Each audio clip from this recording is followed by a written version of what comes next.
Good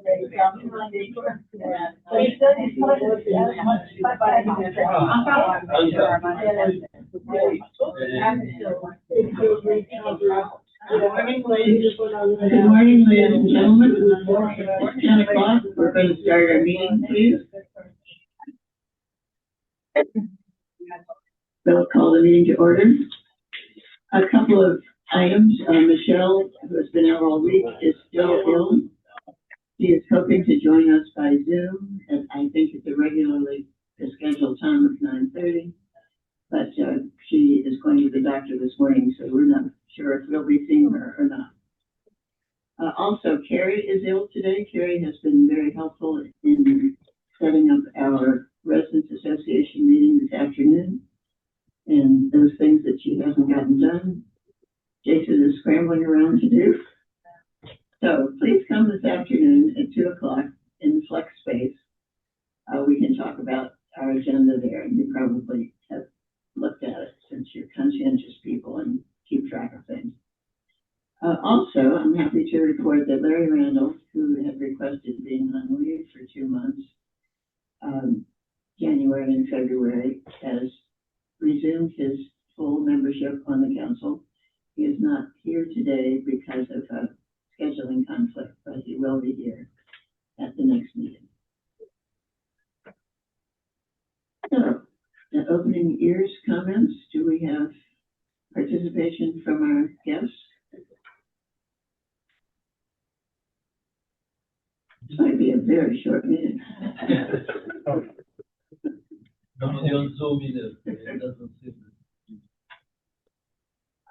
All right, would someone like to make a motion to approve them?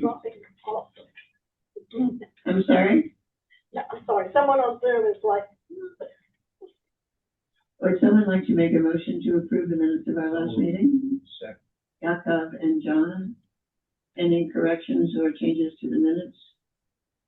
Hearing none, let's take a vote. All in favor?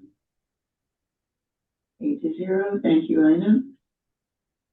Communications received and sent by the corresponding secretary. Okay, well, let's start with sent comes first.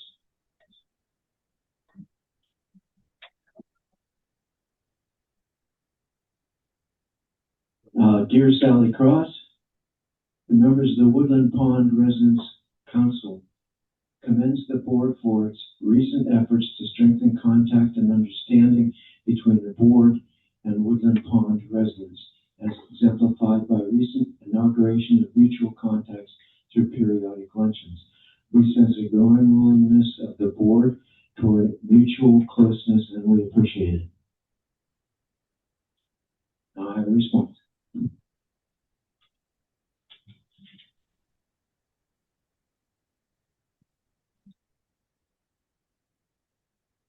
Dear Molly and John, thank you for your kind note, which I shared with the board. I hope we are able to continue to strengthen our mutual understanding. Best, Sally Cross.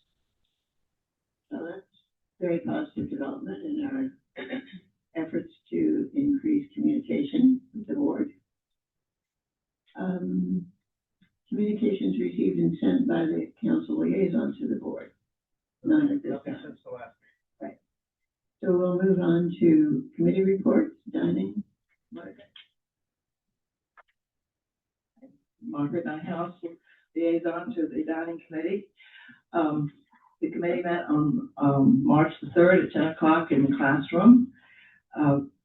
Items that were worth noting for you is that a reminder that Tanya Lopez will give a talk on nutrition on March 13th at 10 o'clock in the Health Center Great Room. I'm sure that all of you noticed that the $350 per resident have been added to your dining decline starting March 1st. This involves no increase in your monthly fees. At the request of residents, special meals at the holidays will no longer be a fixed price 3-course meal, but will have each course priced separately.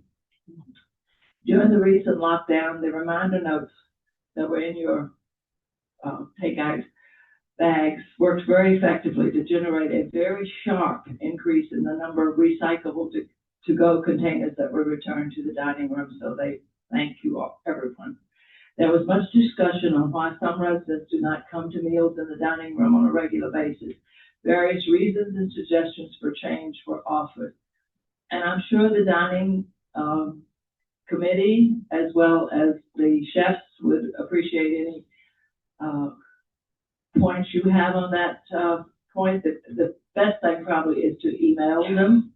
You can email me, or you can really email Joan, but she says you should email the members of the committee.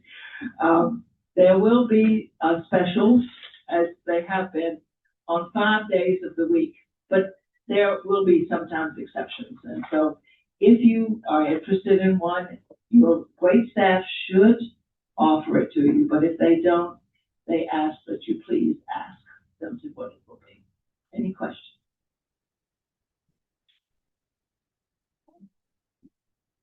Thank you, Margaret. Brad is next. Financial review.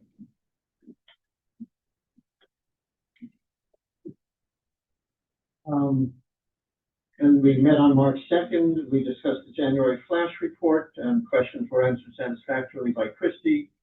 Since Michelle was out sick, we did not have a discussion with Michelle, but we accumulated questions to email her regarding the June 2025 project report from Greystone, the health center expansion plans, the dining decline budgeting, and the annual budget. And we're still waiting to get her response back. She's still out sick, but we haven't heard back yet. Any questions?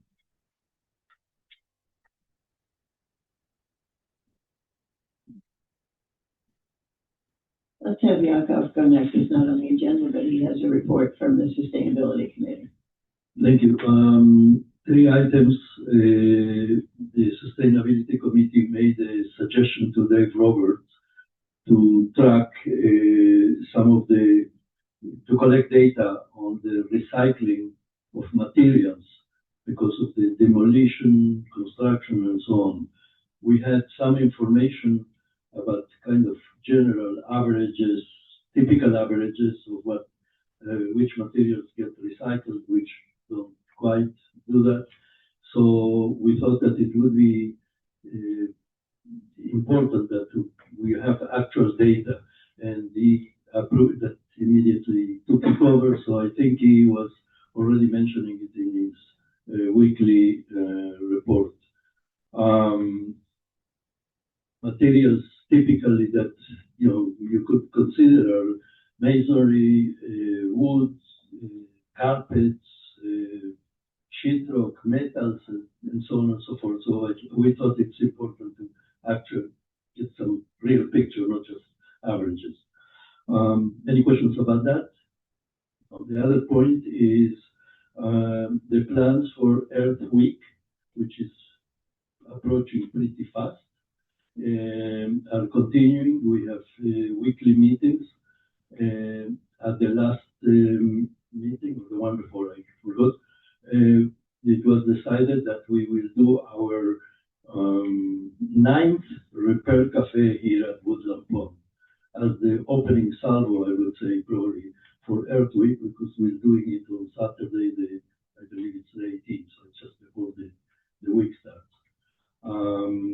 So we are working on that. This is going to be slightly different because typically we did it in the back, but now we are going to have to do it in the great room. So look forward to that. The third item, there are some new signs being placed in the trash rooms because of new information about what gets recycled and how and so on. So this is going up in the trash rooms, particularly for people in the building, but not. You have a question? It's far from complete, and the planning is far from complete. It'll be a long time. But it's in process. Well, Jacob, I can talk loud, don't get up. no. Oh, you're on Zoom, okay. Oh, right. Okay. You may have done this already, but I was wondering when they buy new furniture for the lobbying center, is it possible to buy from vendors who are using recycled materials for those items? I don't have an answer, but that's a good question. I mean, we can, put it up. I think this is something that, is basically related to the project itself, but it's a good question to put close to Dave Roberts. Yeah, and we look into that as in the committee. Any other questions for us? Just want to, Earth Week is gonna be the 20th through the 24th, is that right? Because you said something about the 19th is a Sunday. Are you gonna have the 18th? The 18th, the Saturday, the 18th, Right, that's okay, Repair 18th, Cafe. and then Earth Week will start on the 20th. Yeah, but I mean, there are activities because, I mean, one of the things that the planning committee for Earth Week is doing is inviting different interest groups to kind of suggest things and events and so on. So for instance, the movie series is going to focus on movies about sustainability. I think even the poetry group is decided to do something. So the details, I don't have the details in front of me. Sue Gilder is the chair of preparing for Earth Week, all the activities of Earth Week. They will be posted as a separate flyer. Any other questions?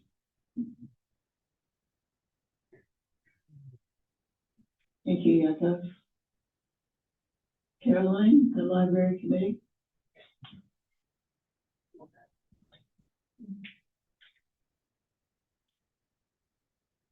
The library committee met on Monday, March 2nd, and the library will be closed by the middle of April due to the construction of the new PAC.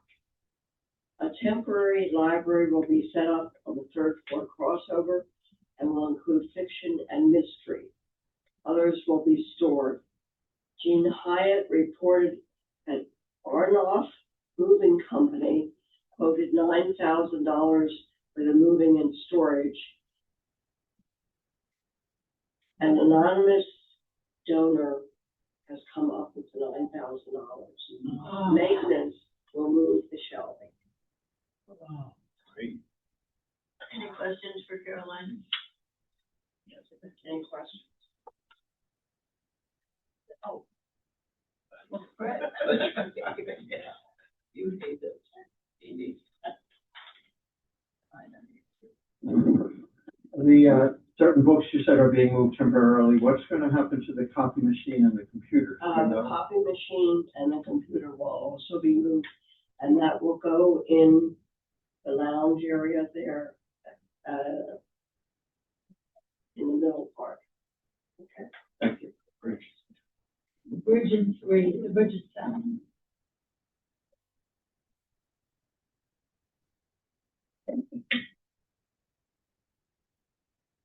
Okay, thank you.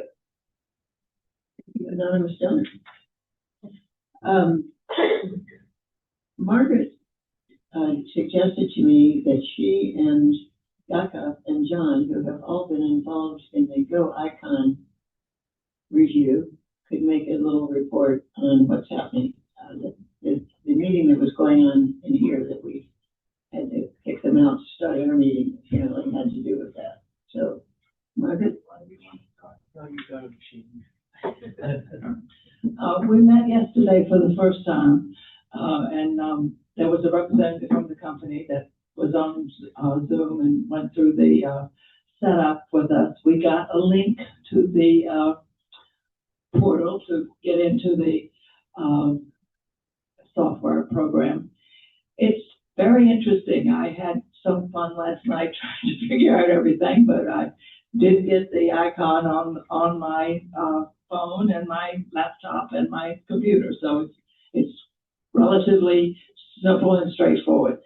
I think the most important thing that I got from it, and the thing that pleases me the most, is that Jason is trying with every ounce of his being to get everything together so that we will have connections to everything like that. On that platform, you will be able to go to the Chanticleer, you'll be able to go to the newsletter, you'll be able to see the announcements, you'll see the calendar, and all of it's there.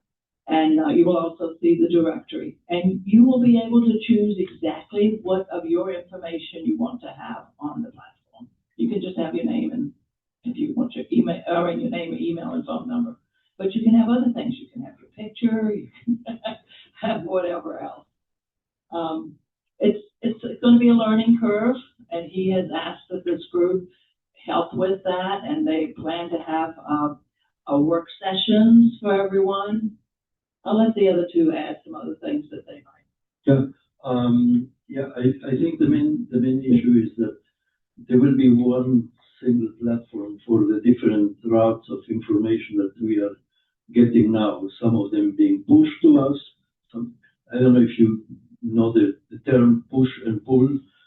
Push is when you get the things sent to you without you asking for it. You can delete them. You don't need to read them or anything.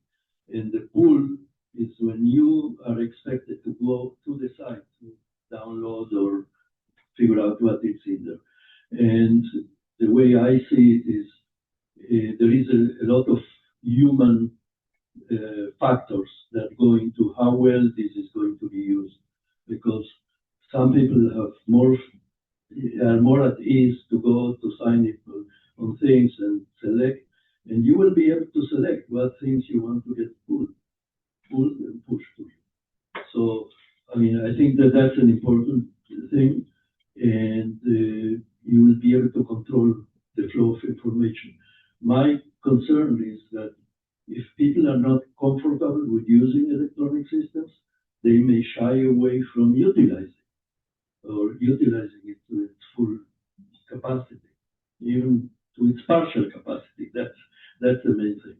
So I think that what the message was, at least to us, was the group, we were 9 or 10, that we will try to reach out to all the constituencies at Woodland Pond. And so it's going to be a great tool. I don't think it's going to be opened up for people in the community other than our group until May. Okay? Yeah, also, one other point. I told you that I set it up on my device. And you can make it so that you put your icon on whatever you want to use, and you never have to put in your password or anything again. You can just click on it and it's going to be there. You know, because you say leave it open, and you can do that. Just don't close it, just shut it. You know, just let it shut. And so you don't have to keep going back in. And also, the dining reservation is going to be the same, but linked to that. It's going to be the same though, and that link to that. She used the magic word password. That means security. And the big question that we had for the GoIcon company is security. They have never been breached. They do this stuff all over the Canada and the United States. And there's a double thing. It's secure here. It's secured by Terrell, and he's a specialist in that. And it's secured by them internationally, and they've never had a breach. That doesn't mean it's not impossible, but essentially it's a very secure thing. And your individual data, you have your profile, you can put down whatever you want and leave off everything you want, except basically your name. So you don't have to put a picture, you don't have to put your health information, you don't have to put anything down there if you don't want to. This is a great idea. Thank you for doing it. Are you considering maybe having Cameron or Terrell doing a brief training session? Oh, that's what she said initially. Their training session. I'm sitting here, I just didn't hear you. Thank you. I appreciate, Yaakov, you're bringing up the subgroup of people who don't have used computers. It's, I know, atypical, but on my floor, there are 11 apartments, 3 of whom, each person over 90, do not use computer, and definitely miss out on things, and well, even more so now when things are in the basement, so they just don't go and they don't know, and And obviously, there are a lot of vital people, in their seventies, especially, I think in the seventies, who've come here in the last 6 months at least, who obviously all use the computer.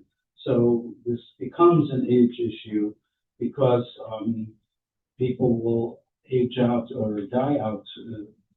And in the meantime, we have, slowly trickling downward a number of people here who don't use the computer. And so it's a very sensitive issue because those people don't bring it up, as far as I can tell. They just keep their distance, and perhaps there's some shame, mostly fear, and that's not going to be really changed.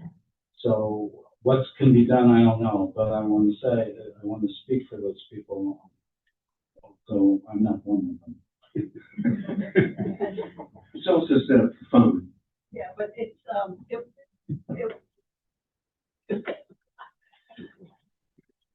That very question was brought up. So other people spoke for them in the committee, and Jason assured us that the same, there will still be a Chanticleer printed, there will still be a workshop printed, there will still be a calendar printed. They're not going to get rid of that. But I heard that they're going to have no more copies. You mean, oh, I think that's just, I shouldn't say that because I have no idea. My Copies are understanding going to is, be in concierge. my understanding is no more copies, but you'll get everything in your file at concierge.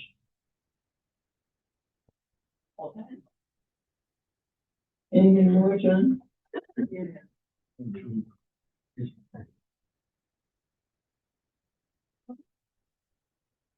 I did talk to Dave Roberts on that very subject. I said, do not destroy that cubby thing, because I think there'll be a revolution if you get rid of the cubbies. So I hope he gets, everybody else should give him the same message. When I Revolution, ask all right. about those copies, there is, at least from the point of view of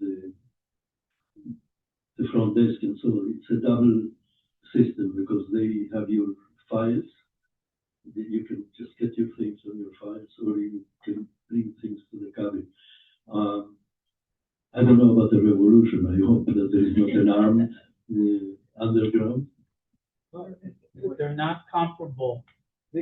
People, you can have 10 people going to the cubbies and getting their mail, whatever, and they're not 10 people standing patiently in line at concierge. Mm-hmm. It's not equivalent. It's not the same. The problem is that the mail and the copies can't be in the same room anymore. It's a USPS problem. There's nothing we can do about it. But there might be a way. There might be a place. Yeah, there might be a place, Should but be it can't be in the mail room. I agree with Jamie. More comments from anyone? I would like to ask Tom, who put together an amazing residents association meeting last year on communications, or how many different kinds of ways of communicating did we have? I came up with 47. 47 ways of communicating. Hopefully this Go Icon will take care of that. We'll bring it to at least one funnel. Bring it down to one. It sounds like it will be challenging, but it also sounds like once, Wayne talked about people in their 70s and their 90s. He didn't talk about me in my 80s. It's most of us.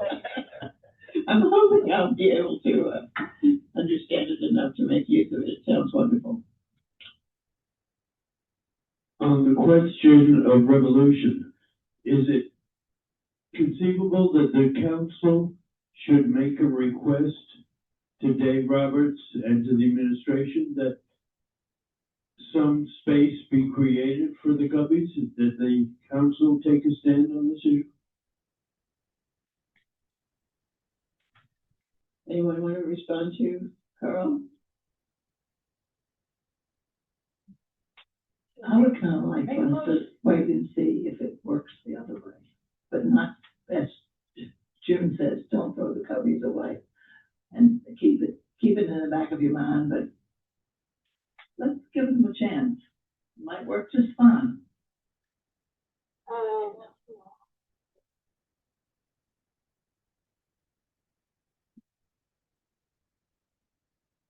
I think it's something to consider, but I think if we don't bring it up as a possibility after the remodeling is done, it's going to be harder to find a place for it. Exactly.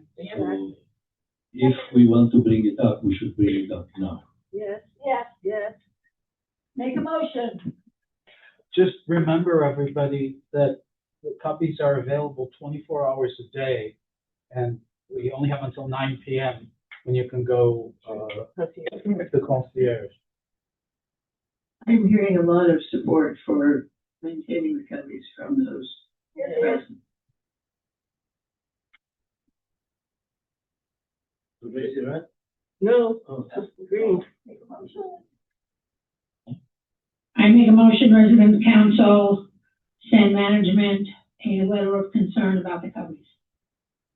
Not just concern, No. Keep it. yeah, the request.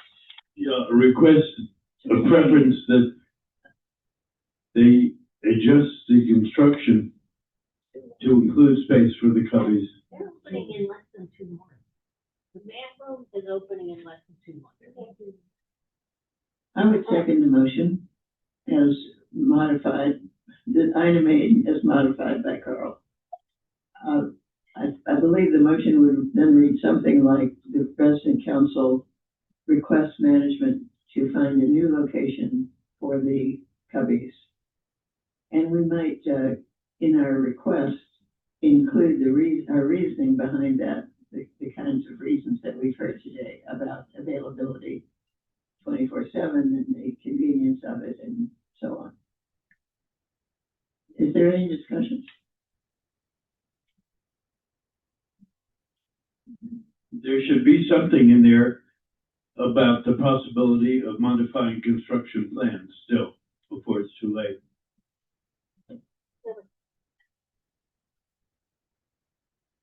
Do we know that there is no room for the cubbies in the construction plans as there are now? I don't know that. The whole point of the construction is to have more room, supposedly. I mean, we have more room for, the administrative offices, more room for the gym. So make more room for the people who might want to informally socialize, which is what they do, what people do in a crowded little post office. I seem to remember Michelle, whether it was at a council meeting or at some other meeting, specifically saying the cubbies will not be in the new design.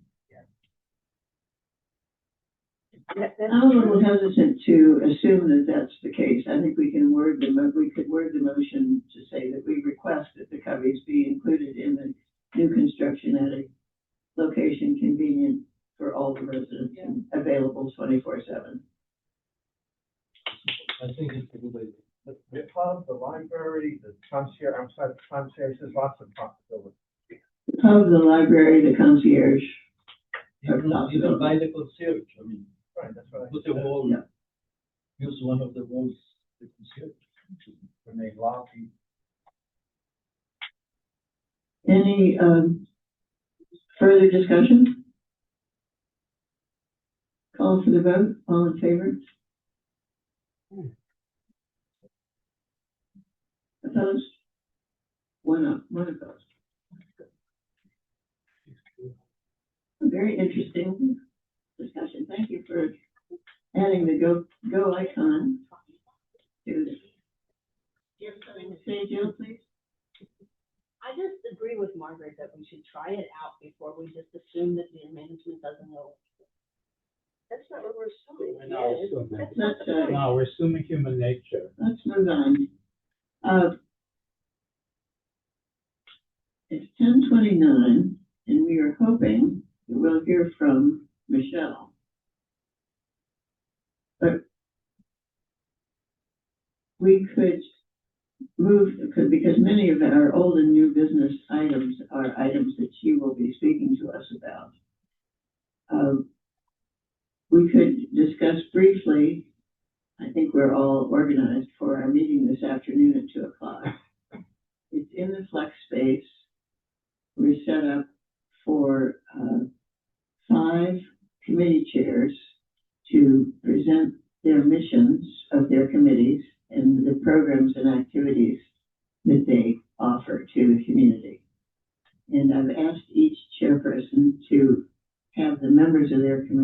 hand or wave their hand, so we'll know who they are.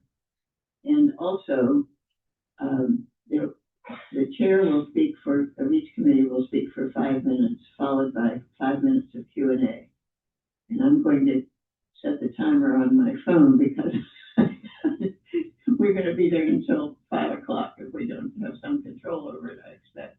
The 5 committees are the dining committee, the activities committee, the health center committee, the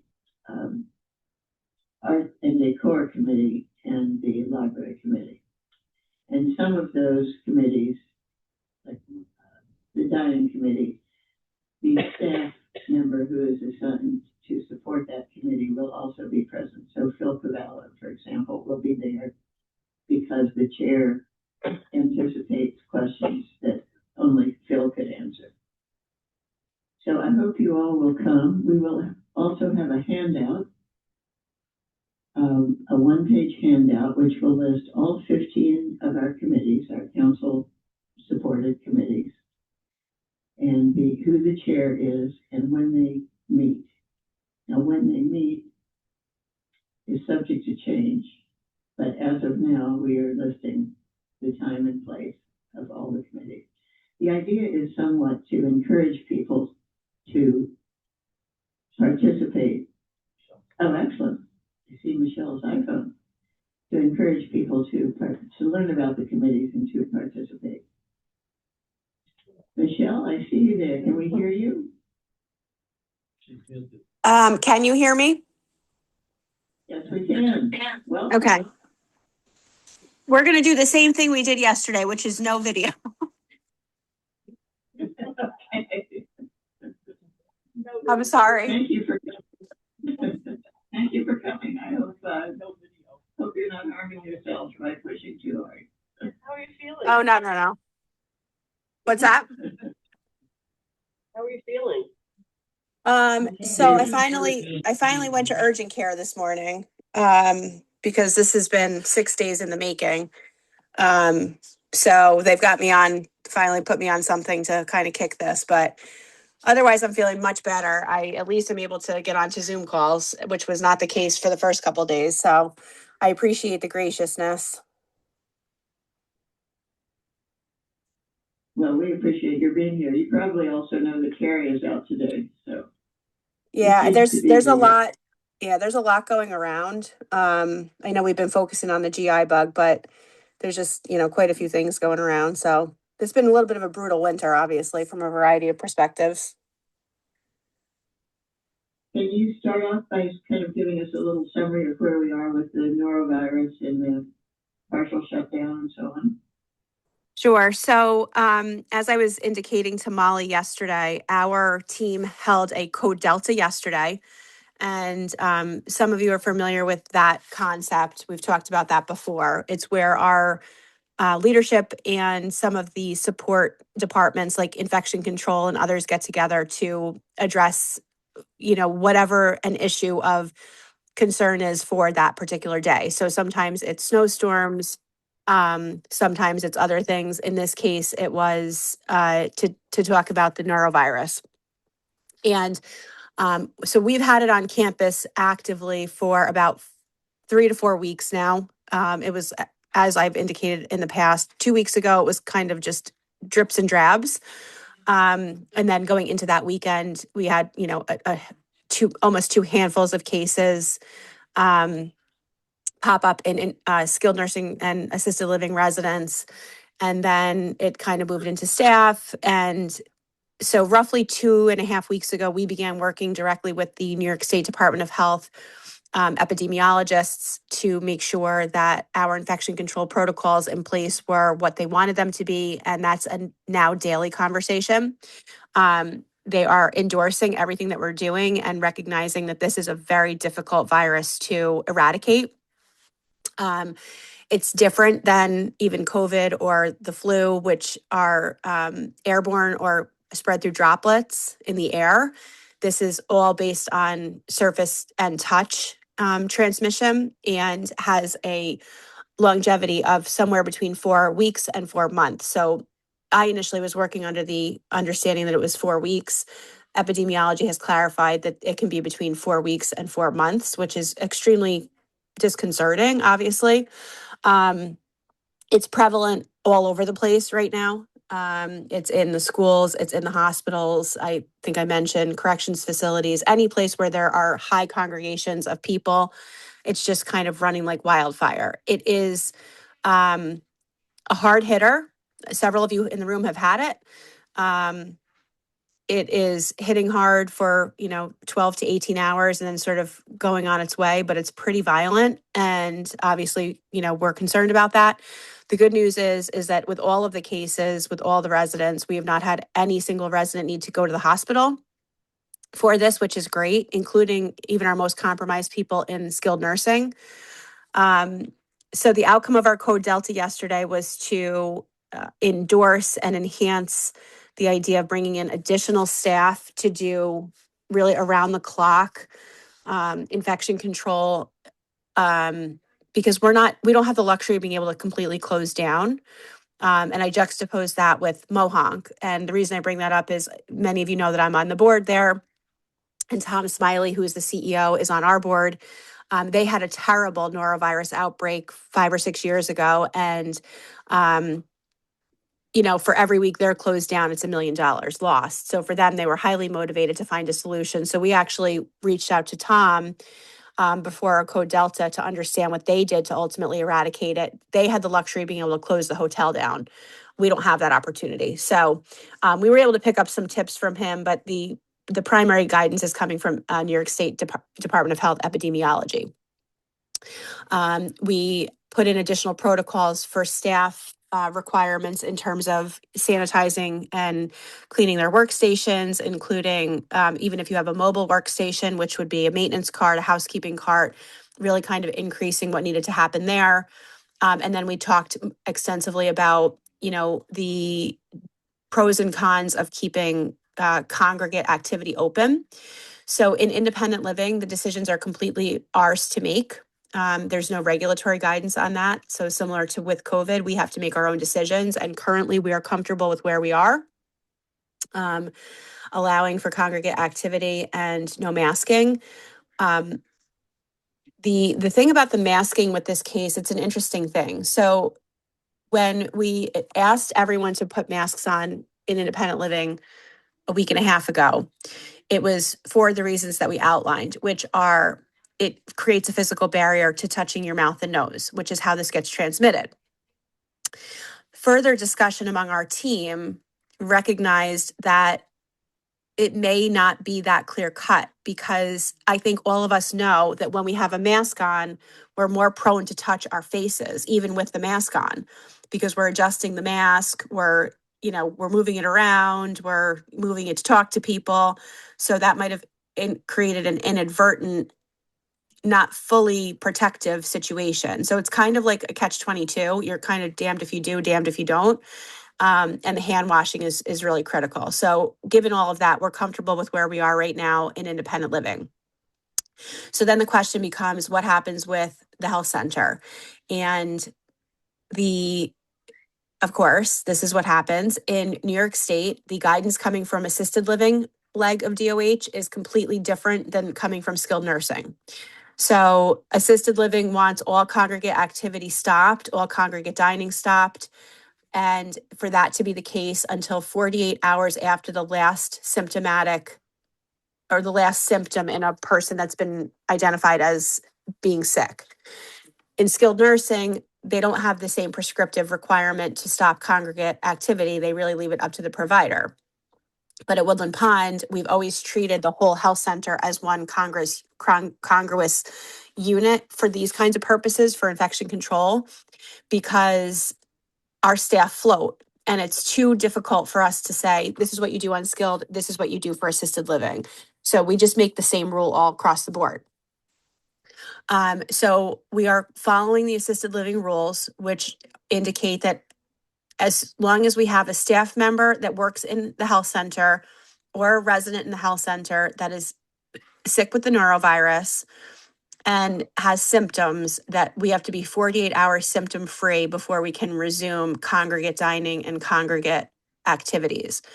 to that end, we have decided that even if it's an independent living quote activity for the great room, we're not going to be holding those in the health center. It's not fair. There's some issues on campus that there's just not parity unless we create the parity. So we're moving all of the activities to the flex space, or we're canceling them until this resolves. Now, as of right now, knock on wood, I have not been made aware of any new cases overnight.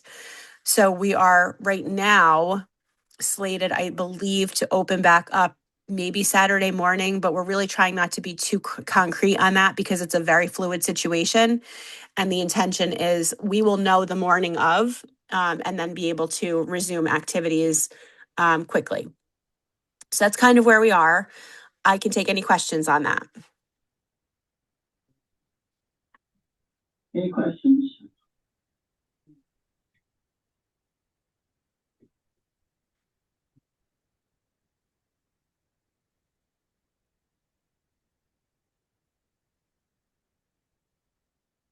There does seem to be an upper respiratory infection that seems to be going around. Is that separate from the norovirus? Is there any, has that been a major concern for many residents at this point?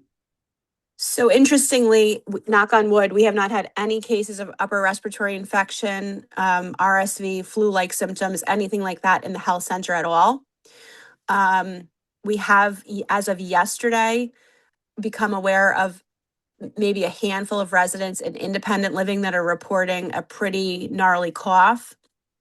And Liz is tracking those. So it seems to be two separate issues. I think the gist of all of this is it's illness season right now. And sort of the directive that we've come down really firm with staff is if you're sick or you've been exposed, you need to stay in, and that's sort of basic infection control. And I know that people are, hesitant to do that. I mean, it's been extremely difficult for me to not be at work this week. Trust me. But in the case of staff, we provide substantial sick time, paid sick time to every staff member. And we do that. And we need to really, from a leadership perspective, sort of lead the way and show that if you're sick, you need to stay home, because that's what, sends the message that this is serious business. And it's really the same with residents. And it's every single day, there's a situation where a resident will literally come down to Liz's office and say, I don't feel well, and Liz is like, next time, just call me, just don't come out. But like literally, even as we're talking right now, it's occurring to me that right now we're trying not to, we know that the norovirus spreads by touch, and I'm realizing now like the microphone is being passed around, and that's not good from a norovirus perspective. So, some of these things we're not going to be able to completely eliminate, but it's something I need to now talk to Jason and figure out what do we want to do about this. So I would encourage everyone that's touching the mic to wash your hands when you leave the room. And we need to maybe think about that until this is done. So it's kind of a work in process. Michelle, this is Jill Ortna. I'm asking this for someone else. This is not my concern. Is the health center, are all the units in the health center still having dinner on meals on trays, not in the dining room? Yes, until right? Yes, until we're 48 hours symptom free. And is it consistent? This is not my question. I'm asking for somebody else. Really and truly, I'm asking for somebody else. And I hope that person is listening so they get your answer. Then why are people from the health center allowed to come over to independent living and eat in the pub and eat in the dining room at dinner? Because from a regulatory perspective, the independent living is considered to be the community. It's not considered to be part of the health center at all.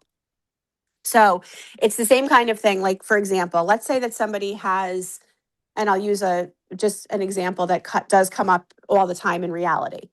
Let's say that somebody has a modified consistency diet in the health center. They come over to independent living. Independent living is considered to be the community at large. It's not considered to be any part of the regulated parts of Woodland Pond. They're completely separate and distinct from a licensure perspective. It drives us nuts and there's risk there, but technically it's like going to a restaurant. Same thing with alcohol. Someone could have an order for 1 glass of wine in assisted living, and we're required to limit them to that, but they can come over to the pub and it's treated like it's the community. So they're considered to be completely two separate things. And that's just unfortunately the way that it is.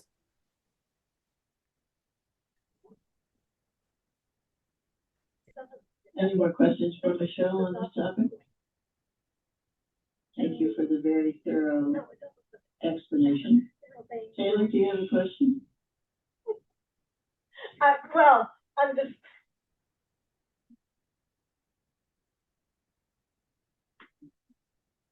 Joy was asking me that makes sense, and I was saying, no, it doesn't, but it's sort of like that we have a thing, going by the letter of the law and not the spirit of the law. So, you know, I guess it depends on how much risk we think we are. Since I have the microphone, I'm mindful of the protocols for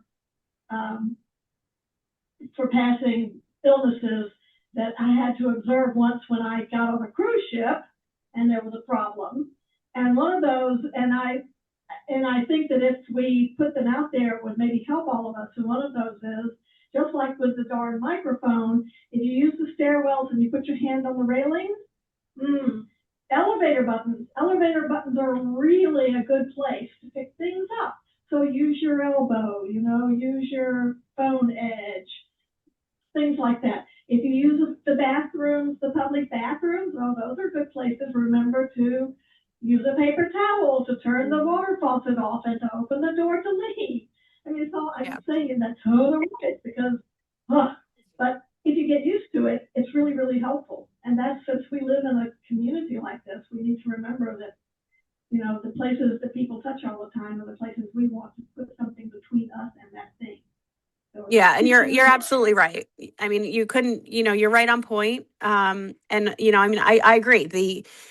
The disparities between the different types of licensure and the different types of regulatory instruction make no sense, but this is the reality of this campus. It has multiple different licensures, so it's something we just have to kind of live with. But you're absolutely right in terms of that physical barrier. So it's something I'm very mindful of, and I carry paper towels around with me, and I, make sure I use a clean side of a paper towel to touch the door handles.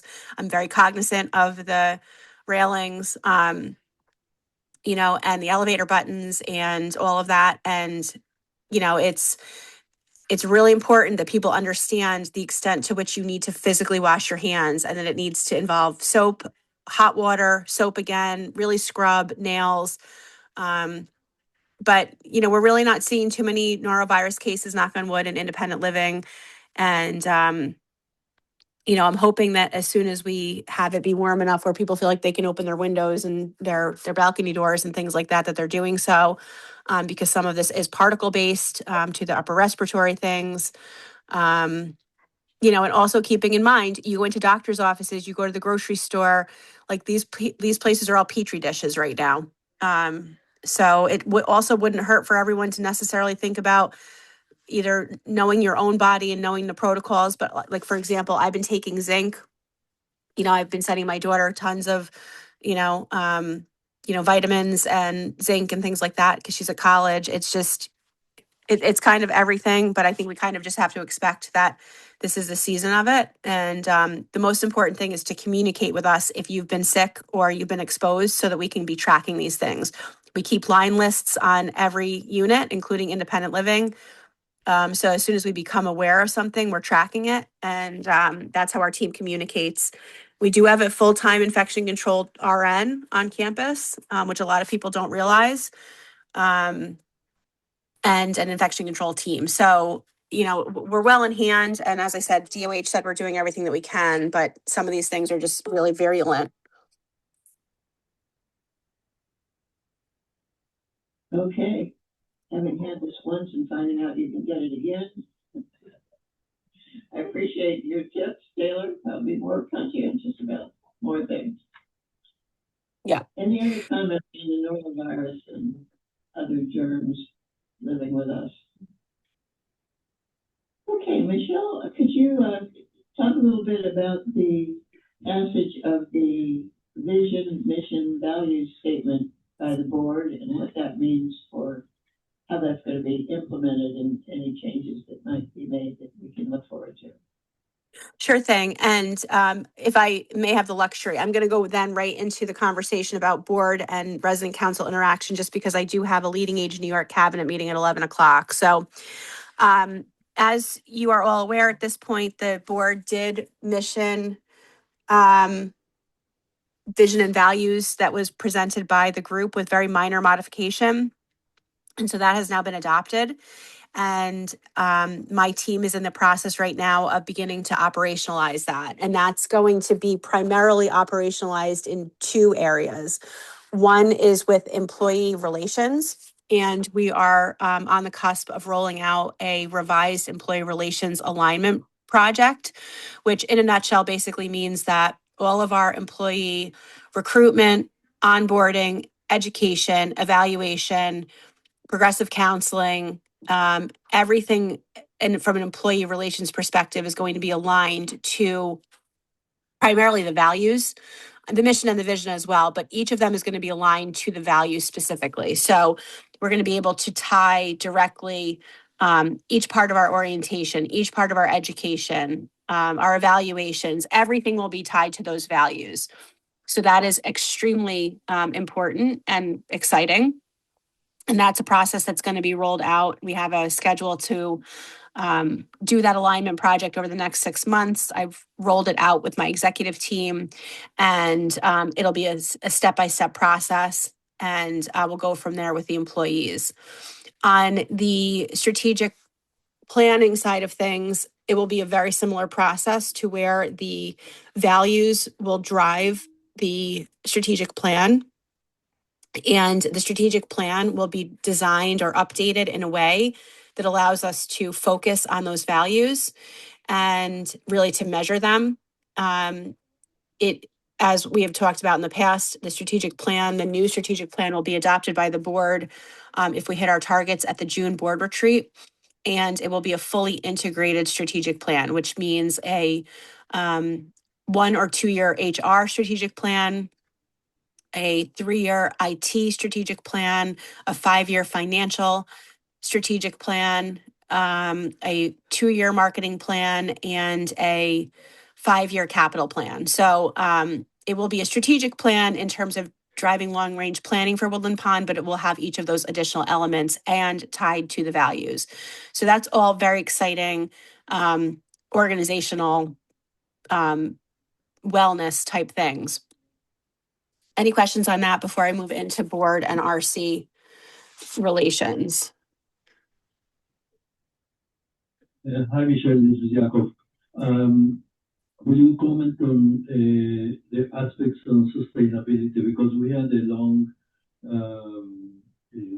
work group set of meetings about sustainability as being one of the key elements on values and I think the long-term range plans. Do you want to touch on that aspect at all? I will, but I'm not really prepared to do that yet. The everything just got adopted about a week and a half ago, or last week, I guess last Wednesday.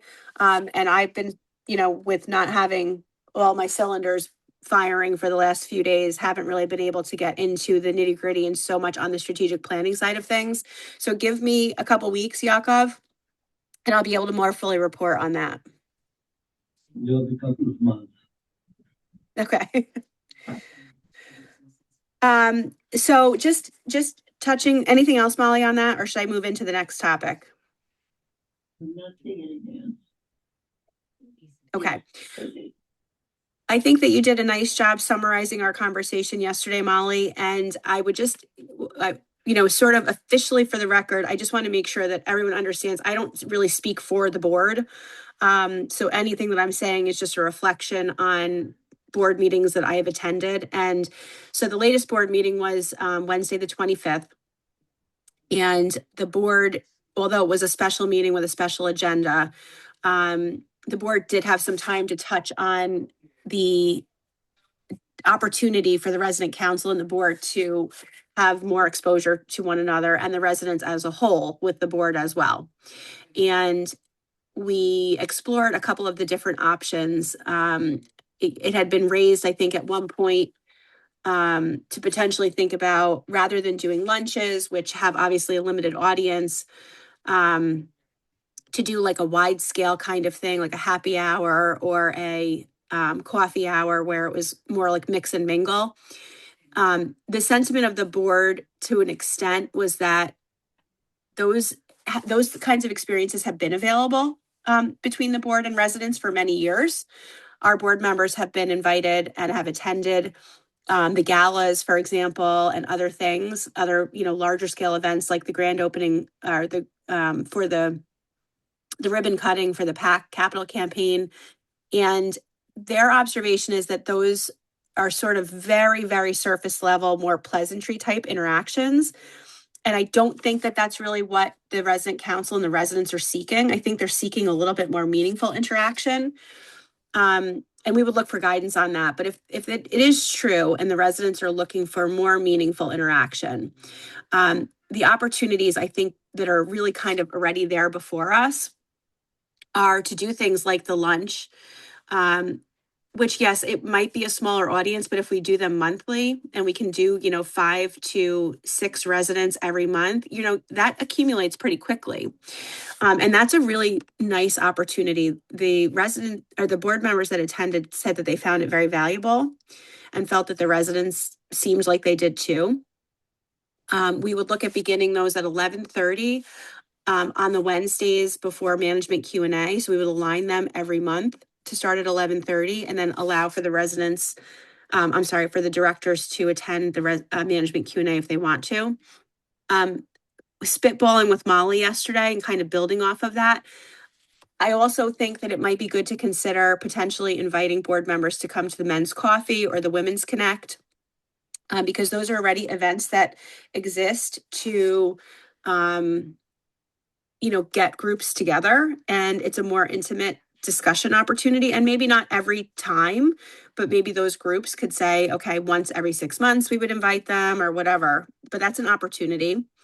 The other opportunity certainly would be I know it's not called Council Connections, Community Connections, I think it's called now, to round robin the board members. I know we've done some of them, but to maybe do that try to make a goal to get all of them cycled through, because that's a great opportunity for residents to get to know them and ask questions.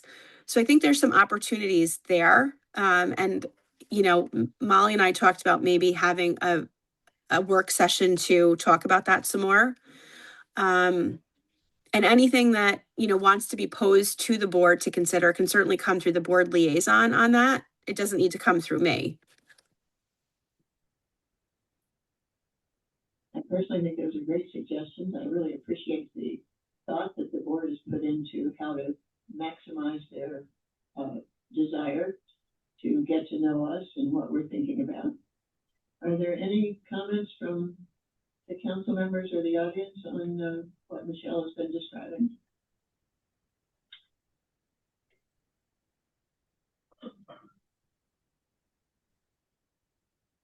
Tom was going to speak to you, Michelle. Okay.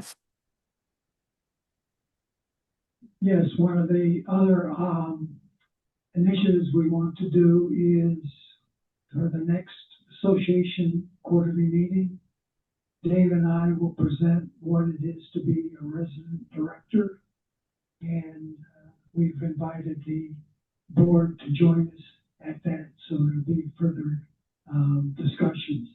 So that's one other avenue of approach. So that came up after you had left, Michelle.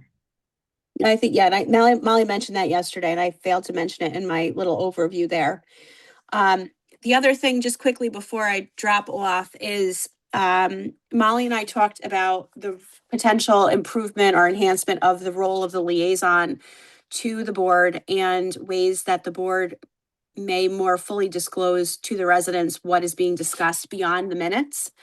And I do intend to take some of these ideas back to Sally Cross and the exec committee. But I suggested to Molly a couple of things, or we chatted about a couple of things. One is the opportunity for potentially the agenda of the board meeting to be shared. The agenda includes all of the reports that are intended to be given, including any action items that are intended to be voted upon. That's right in the agenda, on the face of the agenda. And it also includes a list of all of the materials that are being provided to the board at a particular meeting. So it would give the residents a full snapshot of the scope of discussion that the board will be having. So I think that that might be helpful to those that are curious about what the board is discussing. I don't know if the board will bite on that, but I think it's a nice potential bridge to, between the meeting and the minutes, which obviously sometime there can be a delay. So that'll be something for the Residents Council to discuss if that's interesting, and then we can bring that to the board. Secondarily, we talked about the role of the liaison and the fact that the bylaws of the Residents Council read that the role of the liaison is to bring concerns to the board, as I understand it. I did not pull them. I'm paraphrasing. If that's the case, I would recommend that be pursued, because the board consumes everything that that the residents get. So when you get a constant contact that talks about the Chanticleer or my address or a memo that's coming out, all of our board members are on that listserv and they voraciously consume that information. So they already know, and they're totally up to date on what's going on from a calendar perspective, a news and notable perspective, an issue du jour. What they need or probably would benefit from would be actually concerns from the Residents Council that need to get escalated. And since that's what the bylaws are asking for, your bylaws are asking for, I think that that's a missed opportunity. And I think that should be more fully explored by the Residents Council to be in keeping with the bylaws and to make the role of that liaison as powerful as possible. Because at the end of the day, the resident directors have a fiduciary responsibility to Woodland Pond. The resident liaison is the one avenue that exists to have the resident perspective be relayed to the board. And so I think there's opportunity there.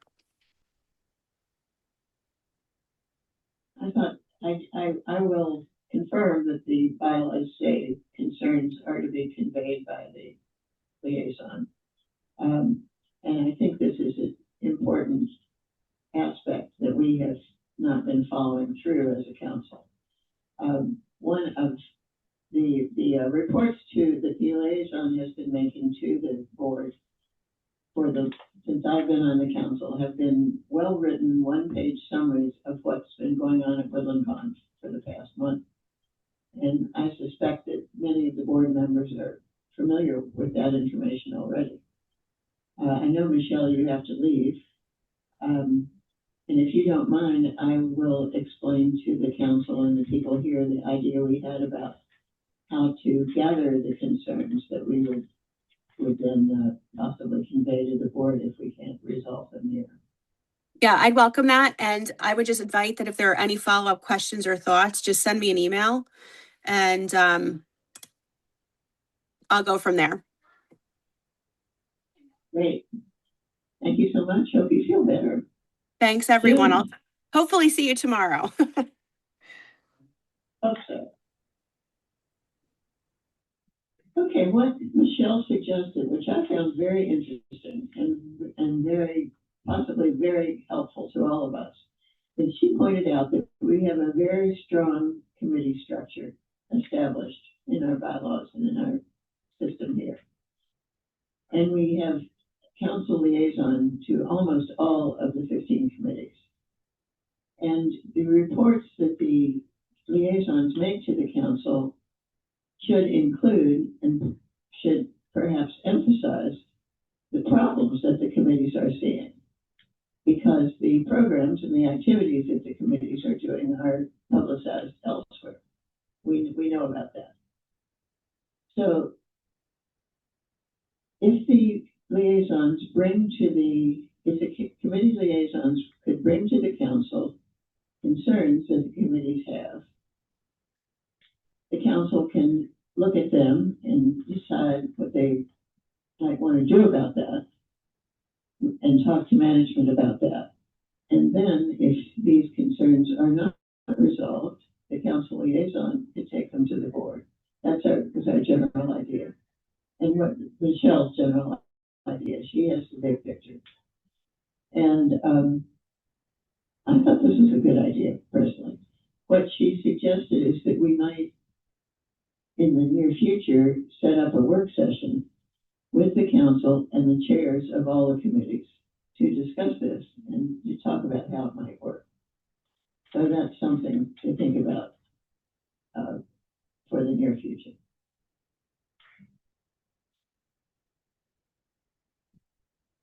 Anna, do you want to, I know your interfaith committee did not meet because of the shutdown. Do you want to confirm about the Seder dinner? It is officially canceled.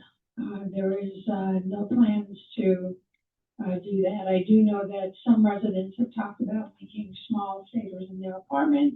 So if you're invited and you want to go, grab the invitation.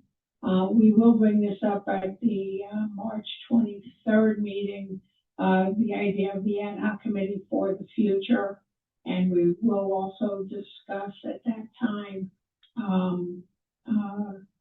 how it will be handled, if it's going to be an actually official Woodland Pond event, or if it's just going to continue to be something that's put on by one or two people. Thank you.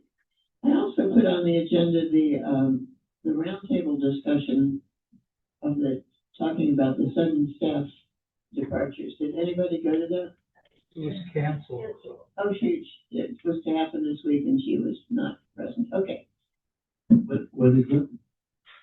Michelle had asked those who were interested in talking about how management should handle the situation when somebody disappears. Somebody on the staff suddenly is not there anymore. And there was to be a roundtable discussion this week that was postponed. When we don't know yet. Oh, I thought that was Anything else in new business that I have forgotten about? Yeah, I think we ought to go into a work session to discuss the communication with the board. We were looking at furthering communication. The room is being used for 11:30. No, I'm just talking about in the future. Okay, I agree. We need another work session. no, not on that. But maybe we should ask people here what their problems with the board is, if they have any.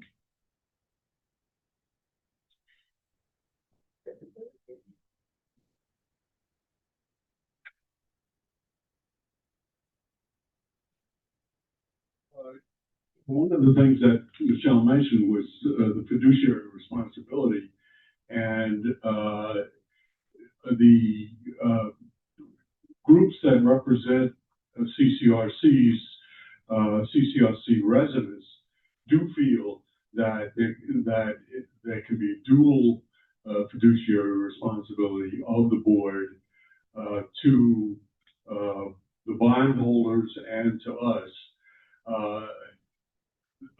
And I think that's an important thing. It may not be something that is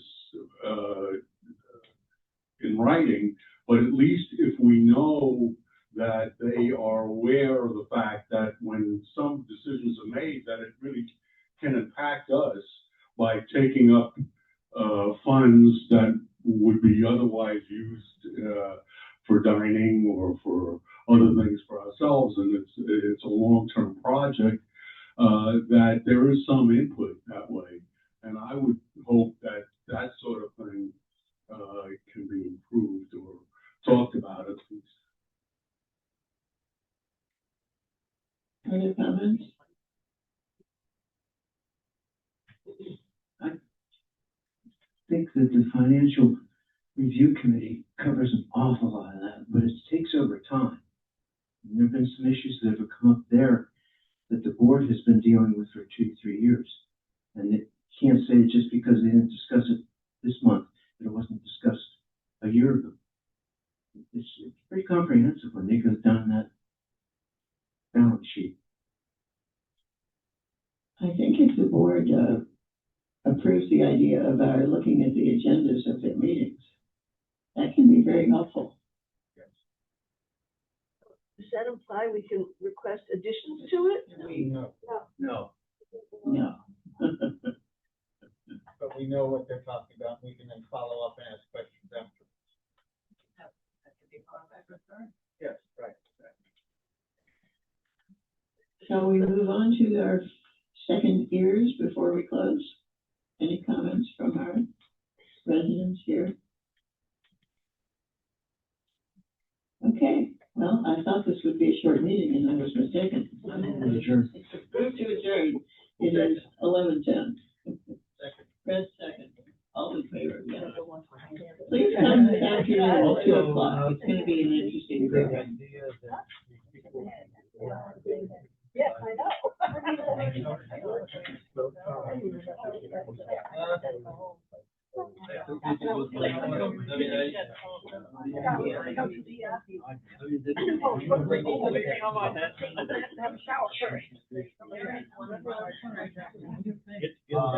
Things on my calendar, I never get anywhere.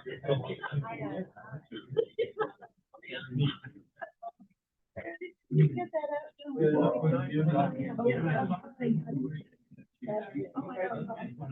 Thank you.